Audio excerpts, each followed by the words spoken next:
Yo, what is going on YouTube? It's your boy GZTV back with another video, and today we are going to talk about the fact that Gunna has just dropped an album, One of Wun, and we are here to review it.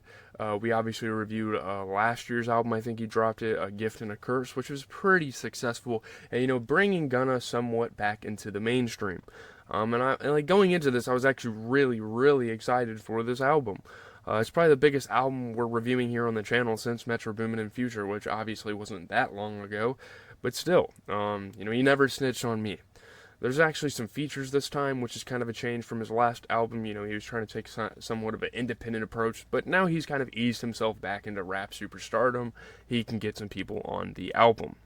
And the album cover is real too. I thought that was cool that they didn't just paint it. It's looking good for Gunna. You look around and you're watching him on tour and shit is getting sold out. It's actually really awesome to see Gunna have this level of success. I think DDG, going into the album, said "Neck on a Yacht" is a good song. I'm not sure if that means he is a hidden feature. If he was a hidden feature, he turned out not. That song was pretty decent.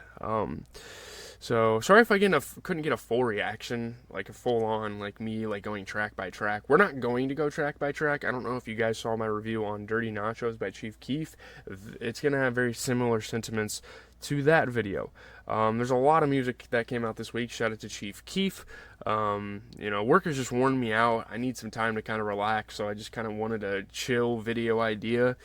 I wonder if, and going into this, I was thinking, we had a lot of, leaks from Gunna, they were kind of going crazy, kind of popping off on the internet for a while, so it was interesting to see if any of those popped up on there. None that were too memorable that I remember.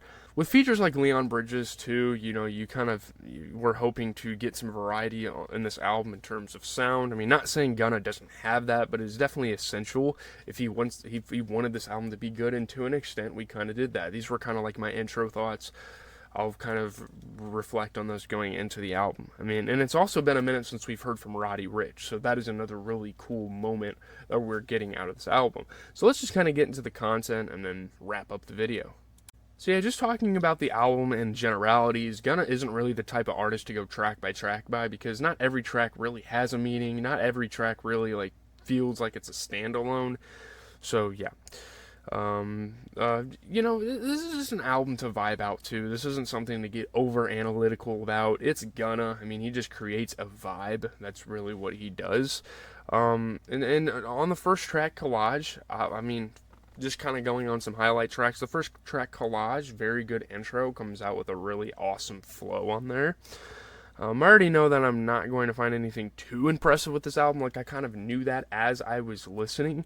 But it's still cool to see Gunna still making music, despite all the allegations, despite the internet, wanting his head. That sounded crazy, but you get what I mean. There's really nice background music to this. Again, you don't need to sit there, stare at your stereo, and get fucking over analytical and be like, oh, I like that bar. I'm not sitting here looking at his lyrics. I'm not sitting here doing any of that. If you guys were on the stream, you saw I was just sitting back, relaxing. And a lot of the albums that we review on this channel kind of has that vibe. And I feel like there is an art to that, to making some chill music. And Gunna takes advantage of that art. Sorry about my phone. But his sound is wearing out a little bit, but at least he doesn't do what a guy like NBA Youngboy does and just drops every fucking month, or what he used to do at a point. Obviously, Youngboy is incarcerated now, and we just actually saw him in court the other day. But I won't lie, there are some pretty goofy track titles on here going into it as well. Just kind of looking at it from a broad spectrum.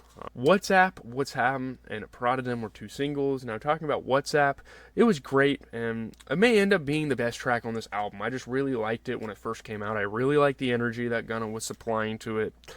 It was awesome. I won't lie though, the production very early on kind of sounded like some YouTube type beats. I mean, he still is locked in with Turbo. I'm pretty sure. I'm not really sure though how much of the album Turbo actually produced, but you would think that you'd get some better beats than what we were hearing earlier on. Obviously, later on, the album starts to kind of catch steam. It kind of starts to heat up for Gunna. A lot of summer music potential with songs like On One Tonight. I think that's another pretty big highlight on the album. That was a great track. About a third of the way. Not that you listen to his albums in order, but yeah, again, like about the third of the way, the album starts to kind of increase in quality, starts to increase in bangers. You know, you get Back in the A, which is another pretty good track on this album. I like the concept of the features coming later on in the album. I think that's a very good like marketing thing, a very good marketing strat for Gunna here. You know, people need to listen through it a little bit before they get to the features. And one thing I want to give credit to Gunna for is differentiating his sound. There's too many rappers nowadays that are coming out sounding the exact same, sounding like their counterparts, whatever. But Gunna has done a really good job at, you know, his flows, his sounds, his aesthetic, his vibes being super different from everyone else. And obviously there's been newer rappers that have come out and kind of copied him. I don't really have a name on the top of my head, but you know what I mean. You got to give him credit though. I mean, he is just so different from a lot of people. Obviously, he started out with Lil Baby early on in his career and really just kind of separated himself from him. And my humble opinion, I think he is better than Lil Baby and has surpassed him. And obviously, another feature, Normani, was someone I wasn't familiar with, but she sounds like a pretty solid vocalist. I don't know if I'll look too much into her music or anything like after listening to this, but it was cool to see her on here. The second half of the album, yeah, again, just like better overall, more variety than the first half.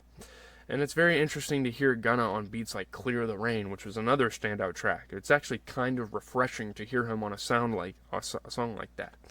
And then Leon Bridges kind of appears on that track with these like Young Thug type vocal inflections. I thought that was kind of like ironic and kind of funny that he sounded just like Young Thug would sound on like Jeffrey, an album like Jeffrey. So I thought that was really cool. And then you get to like Conscience, and I really liked the drum pattern on that song. I thought that was amazing. It was one of the best produced beats on the album. And looking back on it, it's actually crazy to say that in any year of their careers, Gunna made a better album than Kanye.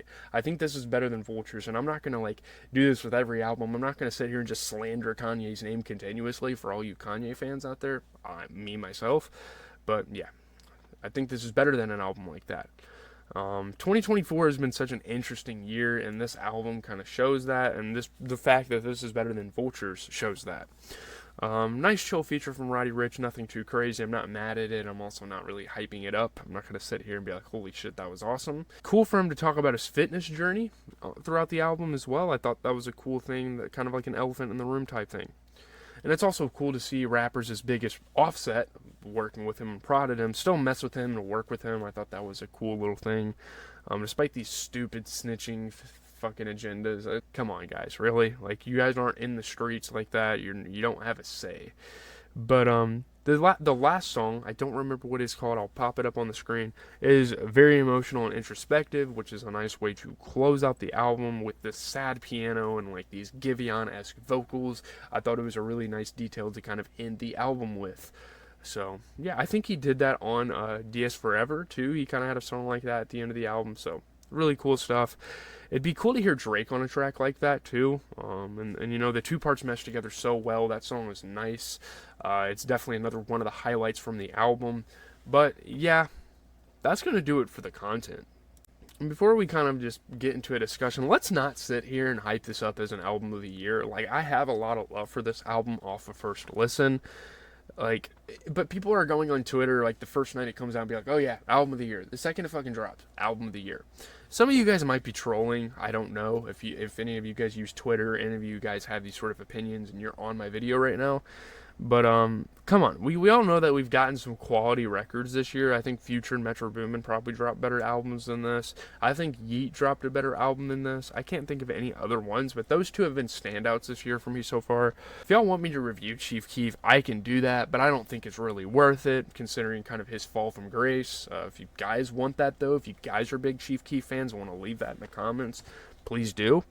I don't know if I really want to do it because I still have to get through other content as well. Overall, I think Gunna's praise recently is very much deserved. Like, you kind of like this underdog story from him. I like someone who has to fight through narratives to build up a legacy, especially in music and how publicized these rappers are. I think it's super impressive for Gunna to come out here, drop albums, and get almost universal acclaim from people all over Twitter. I think that's awesome. Future said him promoting a mixtape was free promo for people to listen to Gunna, which was kind of a weird gesture, kind of a weird move from him, but I do believe they have the same manager, so it makes sense. And for being 20 tracks overall, I think he carries this album super duper well. So on that note, I think I'm going to end this review. Leave a like, comment, subscribe. I know that's super abrupt. I don't want to sit here for 20 minutes and talk about a 20 track album that has a decent amount of filler. It's still a really good album. I do recommend you guys check it out, especially if you guys have been Gunna fans for as long as I have been a Gunna fan. So I'm going to kind of get these clips together, edit it, eat some lunch, go hit some cardio, and then probably record a 2K gameplay for you guys. So yeah, doing a lot of content early in the day. So peace out.